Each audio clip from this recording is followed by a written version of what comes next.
try to get your points across. So this is something that you wanted to share, have a point, make a couple of points. This is an opportunity to do that for those that are coming. And as far as the food, we have hot tea in the igloo, regular tea at temperature, water and Gatorade. And we have enchilada rolled, enchilada pie, and rice, cornbread, and we have chili beans at the far end. We're not doing rations, so just help yourself. This is low res. So help yourself, get something to eat. I let the candidates know to get something to eat. But those of us that maybe have the nervous and wanted to speak, you're welcome to go. So if anybody wants to go, I know there's something at the high school. So JD, if you, I know you got your food, but if you want it. Well, there was something going on at the high school, so I know you guys are en route to the high school. And there isn't a time, well, not necessarily a time limit, but we do have a time limit for the facility. I don't know if the lights go off or how that really works, but we were signed up in here for 8:30, so just be mindful of the time. So eat, and hopefully if you have sidebar talking, if you can be respectful and keep it to a minimum, so everyone can have an opportunity to hear the candidates. We really don't have no house rules other than I think we're able to individually express our concerns respectfully and then kind of keep it in that arena and leave it at that. And that's kind of like anybody's welcome to share anything they want. So I don't want to put you on the spot, JD, but I know you guys are going someplace else, and I heard when I was talking to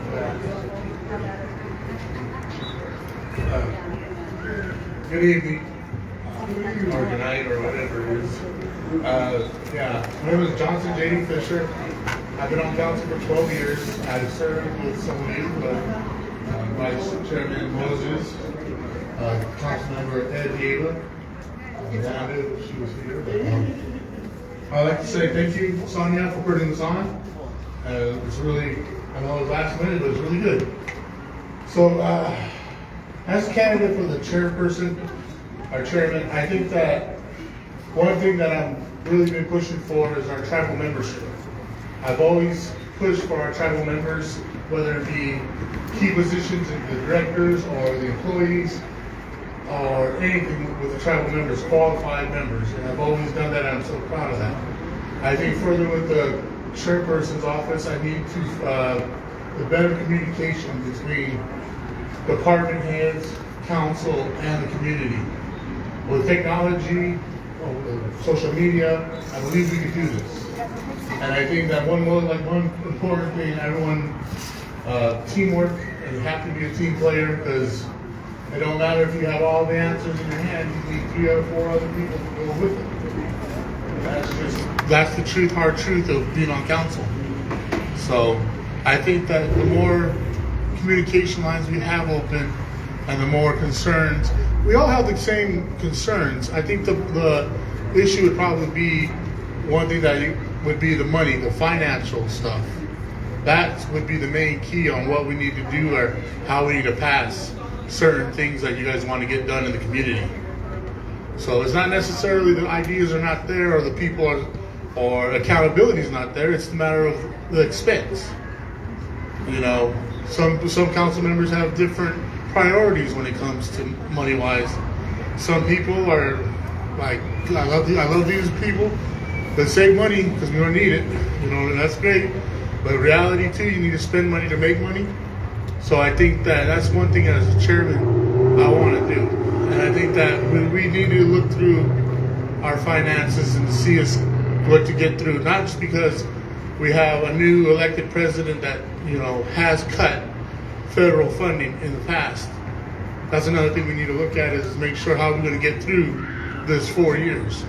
And if you guys get in, I pray that some of you guys, you know, the ones that really want to get in, you will see what's going on.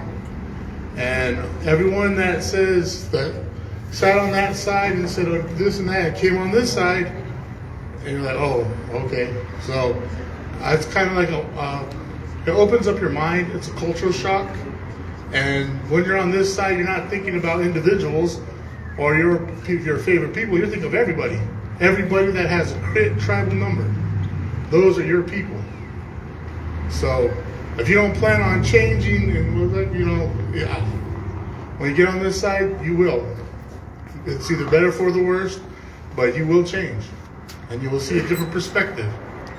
So Vice Chairman Moses, when he was in there, he's seen it, and it's very, very, especially if you're an officer, you have more responsibilities, plus responsibilities for the community. So with that said, I want to thank Sonia again for holding this event, and all the candidates, good luck. And the candidates for chairperson, good luck, and have a open door policy. Everyone says it, but we will get there. We'll get to that point where opening the doors. It's not like it has to be locked, but we're going to get to there because we do have to think about our employees and all our people that come through those doors. They're not very nice people as well. But thank you and good night.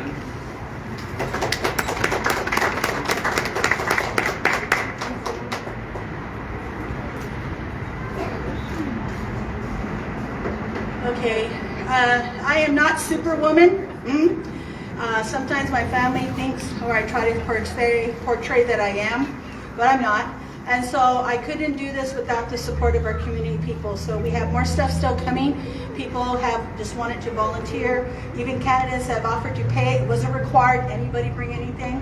But I do want to recognize that Cindy brought food, and Mickey Sue, and Shelly is behind the scenes.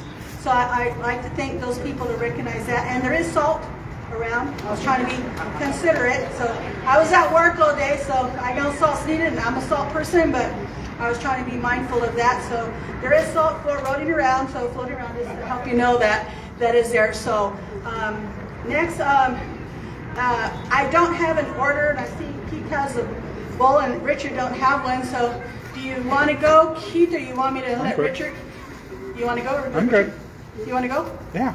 Okay. Oh, and I forgot to tell you, we are streaming. So if there's some point you don't want it, just kind of let us know.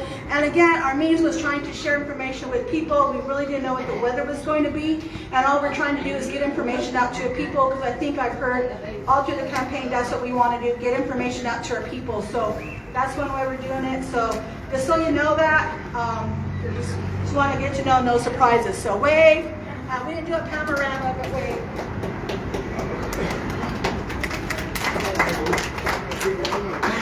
So because I don't have access to print media or anything like that, it's streaming on my Keith Moses 62 pages. It's a page I use because during the time I was off, I supported myself by doing videos or taking pictures at weddings and things like that to make money.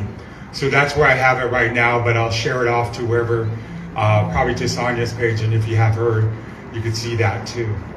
So thanks again. I appreciate everybody coming. It was really short, and I wasn't too sure again when she told me yesterday. And then we got real busy at work, so we didn't get to. We held everything up over there. But I appreciate all of you. I appreciate all of you out there that are watching the live stream. I am a candidate for the chairman position, and I was kind of hamstrung a little bit because I got the flu. I'm over it now, I'm good. But for a week or so right after the fair, I had the flu. So I got the joy for my grandchildren to keep me home.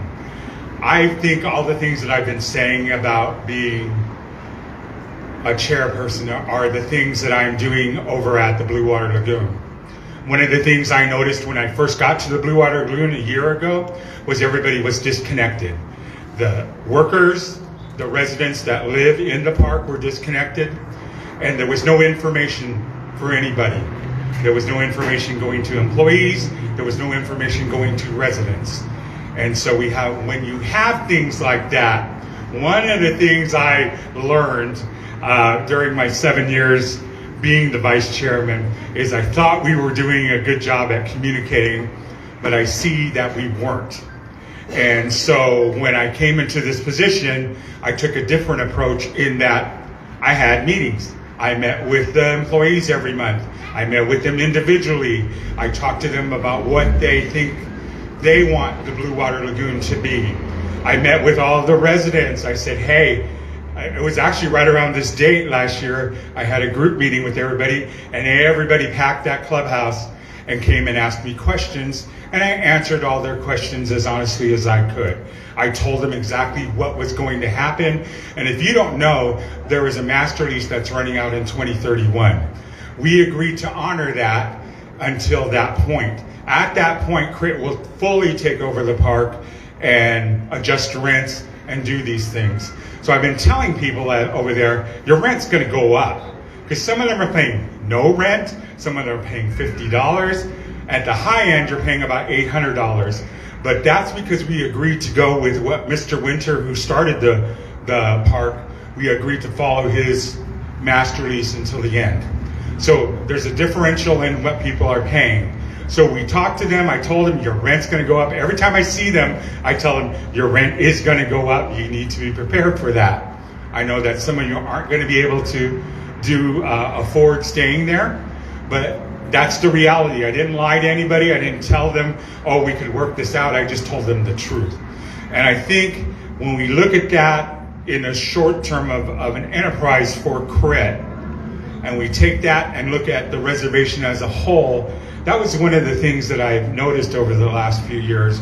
I've not said anything bad about anyone that's in office. You know why? Because I know how hard that is.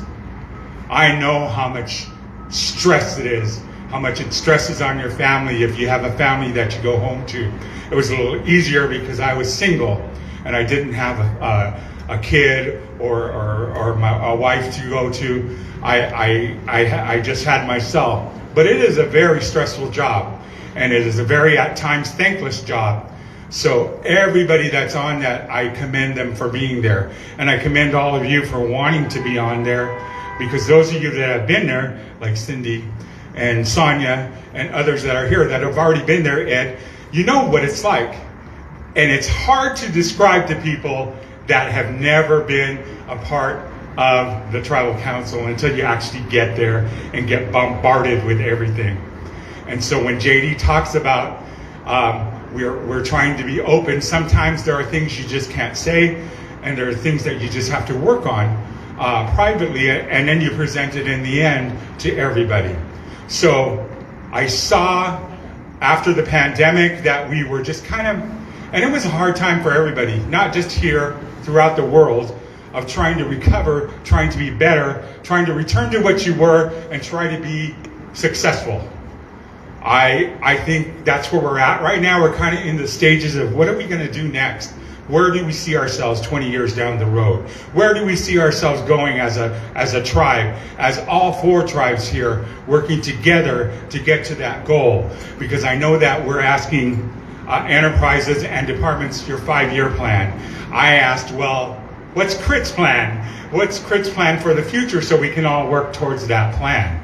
And I don't see that a lot, but I also don't know all the details about finances. I know the details about finances when I left, and I don't know where we're at now. So that would be one of the first things you would look at to see where all the money and what we have in reserve. I know when the pandemic hit, we stopped everything, because we didn't know what the future was going to hold. We didn't know if we were going to have to spend money to keep some of these things going, to help all of you out there.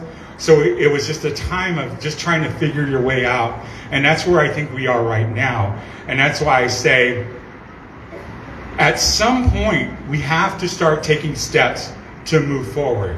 We have to start heading towards a goal that we have for us to be successful. And we have to include everyone on this reservation.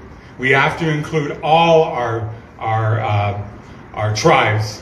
We have to include all the people, and we have to explain to them the things that we need to explain to them, just like I did over at the Blue Water Lagoon when I talked to all the residents and I met with them and I said, this is where we're at and this is where we're trying to get to, and we all need to work together to get to there. Because my number one rule, and I say it to the employees all the time, is we need to keep all the residents happy. If the residents are happy and supporting you, then we can do the things that we need to do to move the Blue Water Lagoon forward.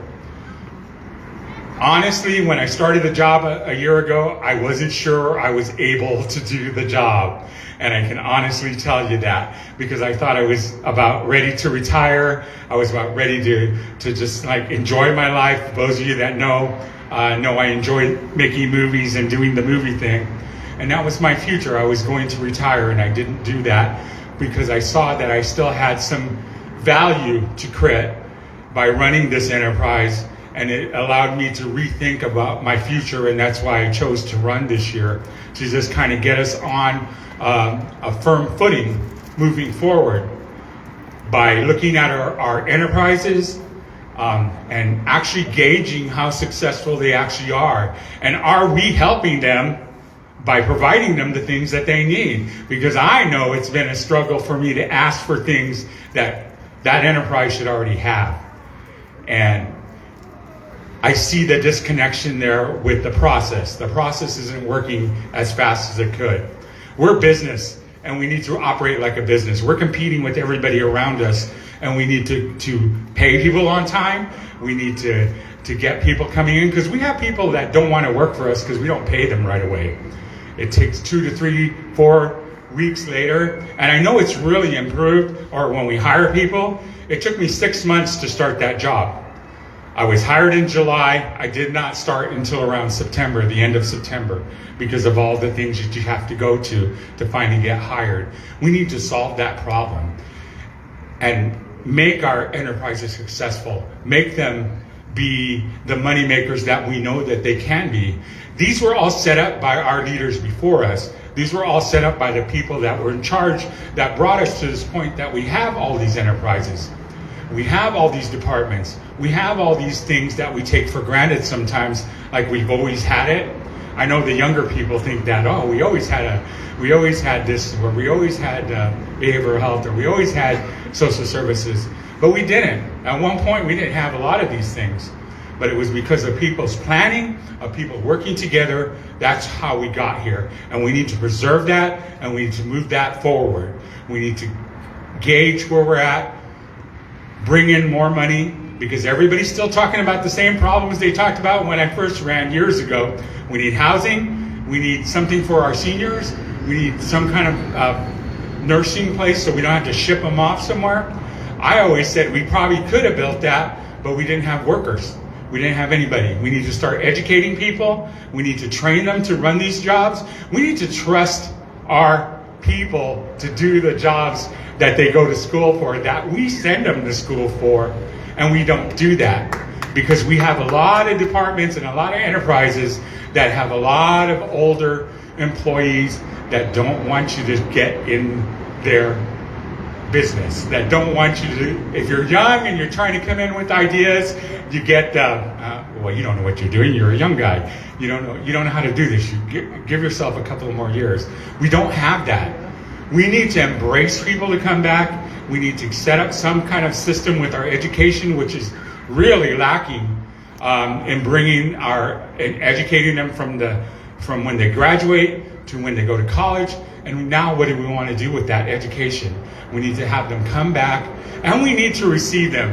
And I got to tell you, and I said this last night because I did a Facebook Live, is that I know how everybody will judge everybody. Like, you're going to maybe vote for new people, and there may be new people, but there's a learning curve.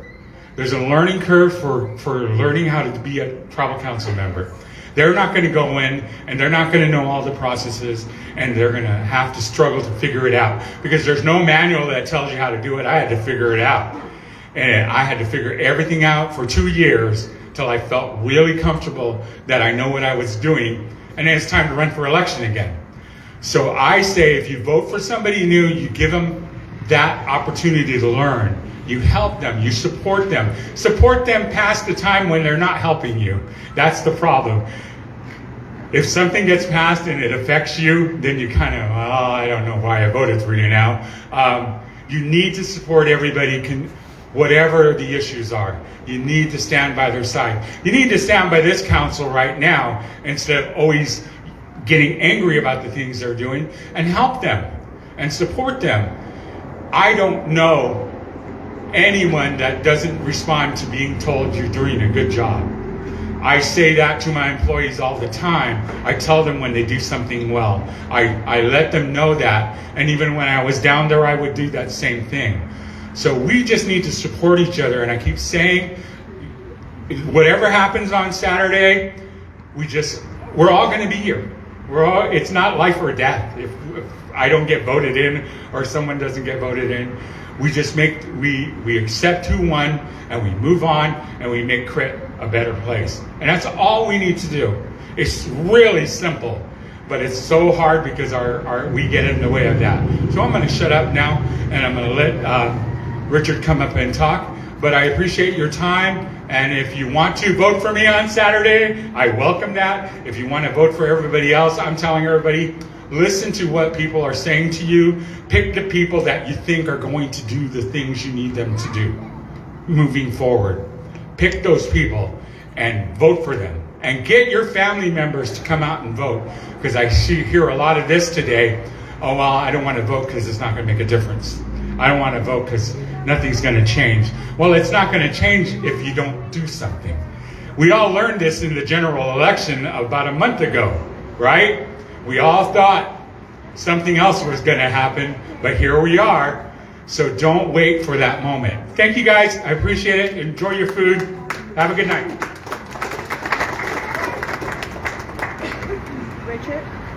Richard?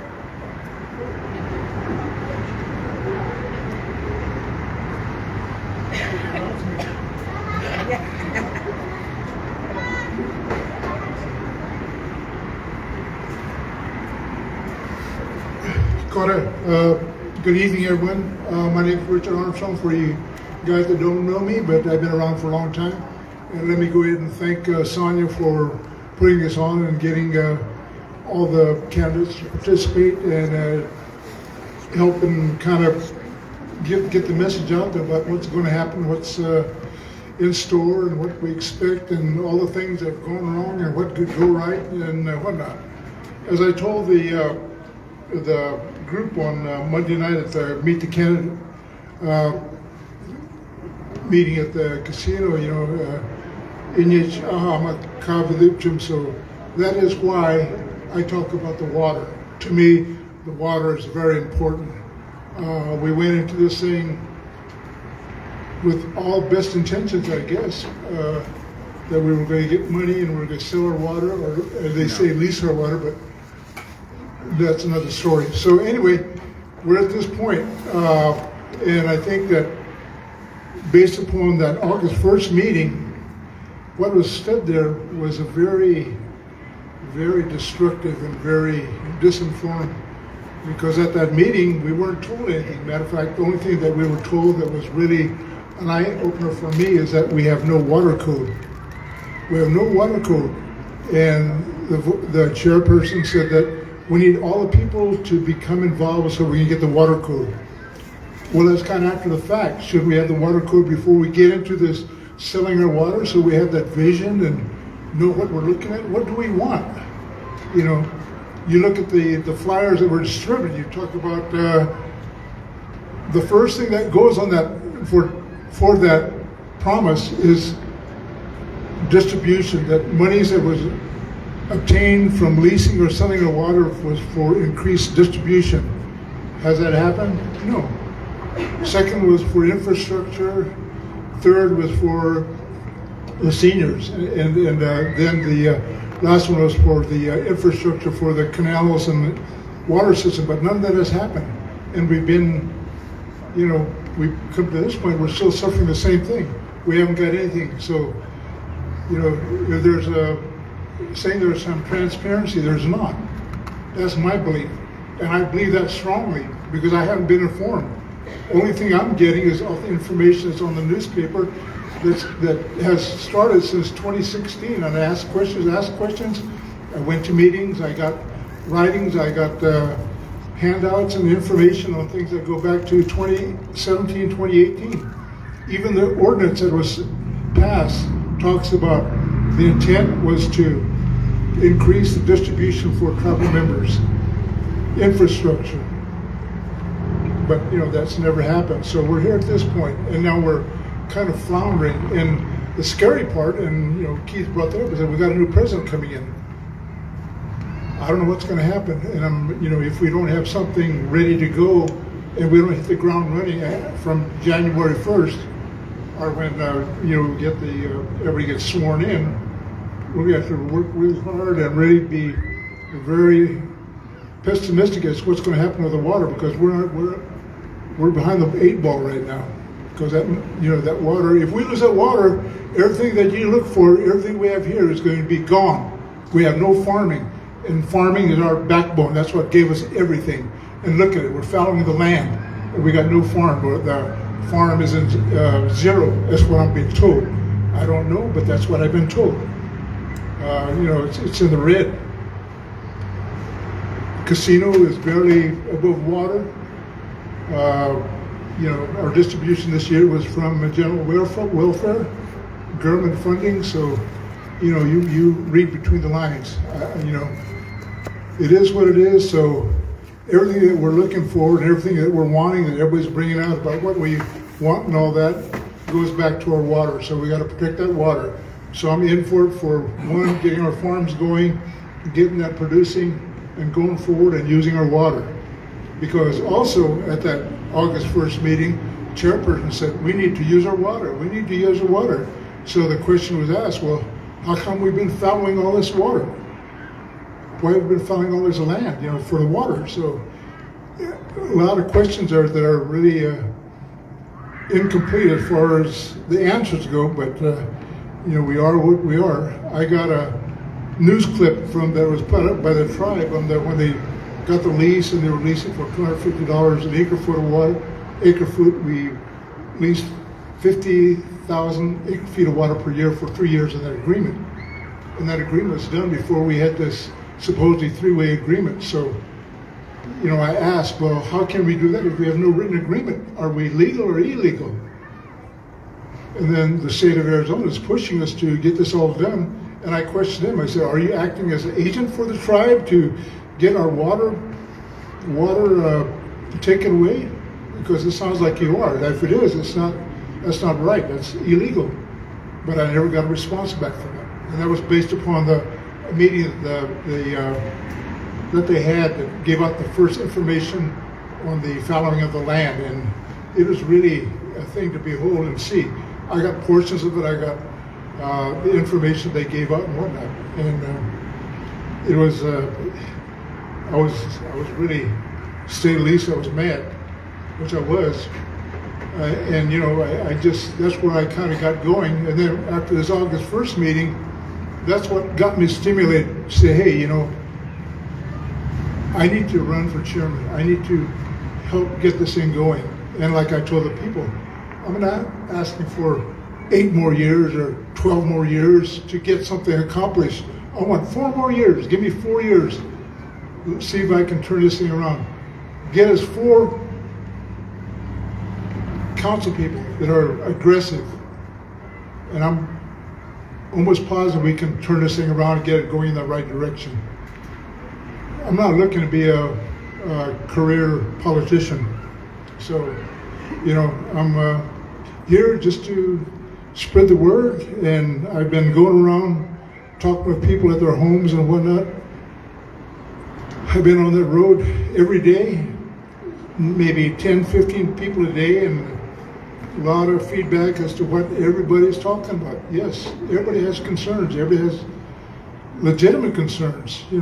I just got cussed out today. I went to a family meeting with here in town, and they were talking about all the violence, the drugs, the lack of government involvement to do something, And they said, "Where did we stop?" And they asked me, "Well, what are you going to do? What the hell do you think you're going to do?" What? And I was cussed out, and it went on for about half hour. Everybody jumped in. There was about 5, 6 members there that were just pounding on me. So I just listened to them and told them, I said, "Well, so what are you going to do about it?" "Well, we're going to get people in that we can get." I said, "Okay, well, if you give me that chance, I'll do it." So, again, it's up to you, the people, tribal membership, to do that. And if you want change, We got to get out there, like Keith said, let your family members know that if they want change, they got to make it. They got to get out there and vote. And don't be low by the fact that you're not going to make a difference because you are. If you vote, then you made a difference. You voiced your concern. So I'm just asking, again, like Keith said, if you don't vote for me, that's fine. But vote and make sure that you know what's going on, because I was very disturbed at that resolution or that referendum that went around about the water. When it was finally voted upon, we had 600 members that voted for that. 400 for leasing the water, 200 against. And the council said that was a majority vote. That was not a majority vote. That was not a majority vote. So if you want to make a difference, get out there, get your family a vote and whatnot, and see what's going on. And I'm sorry to bring this up, but I just got notified of a ugly letter that's going around. So just, I guess, got posted today sometime, and I was just called and told about it. So something bringing derogatory remarks about people, candidates, and all that, but you know, they didn't sign it. So what does that tell me? What does that tell me? They're CS, and that first word starts with chicken. So you know, CS. Remember that. And I'm not afraid to tell like it is, because I will tell you. I will stand up and talk my piece and let you know if we're not doing something right, then you know we'll get it done right. And you know, we're talking about accountability of the enterprises. We hire people. They get good money, $80,000-$100,000. If they can't do it, then we got to get somebody that's going to do it the right way and be accountable to the tribe, accountable to the membership. So, you know, that's what I bring to the table, and I think a lot of the council candidates bring the same thing. So that's very important to remember. Again, my name is Richard Armstrong. I'm running for chairman. I seek your support. I'm nothing fancy, but I'm here. And I'm just asking 4 years. Give me a chance and we'll see what can be done. I know it can be done, but I need that chance. So, thank you.